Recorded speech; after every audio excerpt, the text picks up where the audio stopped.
Est-ce que le doute est une bonne chose? Non. Maintenant, faut voir.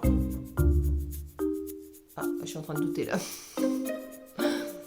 C'est vrai que le doute vient nous permettre d'éclairer, vient nous permettre de mettre en lumière peut-être ce qui nous motivait, ce qui nous motive dans l'instant. Finalement, je me demande si le doute n'est pas extrêmement précieux. Je vois par exemple sur le projet que j'ai de l'Arche de la Louve, souvent ça m'arrive de douter. Et ce doute, en fin de compte, il est salutaire. Il est salutaire parce qu'il vient me permettre de reconnecter avec ma motivation, avec mon élan, avec mon moteur. Il me permet de reconnecter avec pourquoi je fais ça. Alors c'est sûr que le doute, parfois, il ébranle. Et quand il y a un doute, on pourrait se dire, mais est-ce que je suis vraiment sûre? C'est une belle opportunité de pouvoir justement s'aligner. Est-ce qu'on est vraiment sûr de ce qu'on est en train de faire? Ou est-ce que, en tous les cas, même si on n'est pas sûr à 300%, on est à 300% sûr de vouloir faire cette expérience-là. Le doute, moi, finalement, je le vois comme un arbre fruitier, et le doute viendrait secouer cet arbre fruitier. Peut-être pour faire tomber les fruits qui n'ont plus lieu d'être sur l'arbre. Des fois, je ne sais pas si ça vous est arrivé, mais des fois on a des projets où on imagine des choses, il y a beaucoup de projections, beaucoup d'attentes. Et puis quand on commence à faire des choses, et puis il y a des choses qui ne se passent pas comme prévu. Alors on commence à avoir un doute sur le fait qu'on veuille vraiment faire ça. Le questionnement, c'est: est-ce que je veux faire ça avec tout ce que j'avais projeté dessus, avec tous les différents détails et que tout soit là, ou est-ce que c'est ok pour moi de rentrer dans cette expérience, dans l'aventure, et d'accepter que tout ne sera peut-être pas là, mais que j'ai envie de continuer. Alors je trouve que le doute, c'est notre meilleur ami en fin de compte.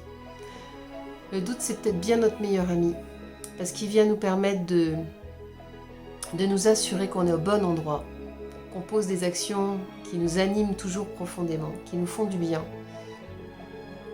Le doute, il nous permet de vérifier si on est à la bonne place. Si ça nous fait du bien d'être là, si ça nous fait du bien de faire ça.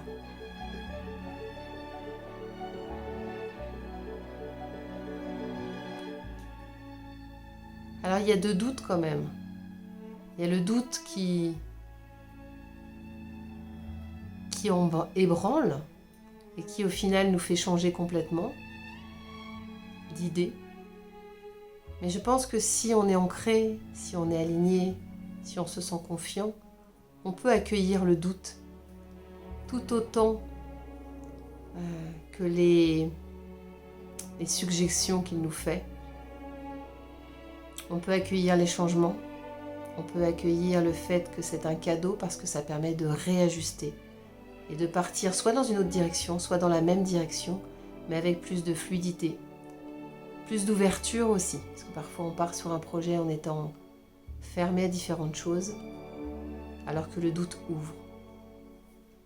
Donc je vous souhaite d'accueillir ce doute qui ouvre, ce doute qui vous invite à vous écouter, ce doute qui vous invite à aller dans la direction qui est juste pour vous, et ce doute qui vous invite à réajuster, tout simplement. Parce que la vie est mouvement, la vie est perpétuel changement, et le doute fait partie de ces énergies qui viennent souffler sur nos projets, souffler sur nos cœurs, souffler sur nos vies, pour laisser s'envoler ce dont on n'a plus besoin.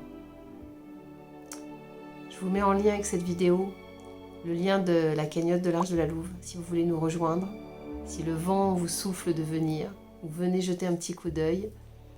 Et puis je vous souhaite de prendre soin de vous, parce que si vous prenez soin de vous, vous prenez soin du monde, et le nouveau monde se construit ensemble.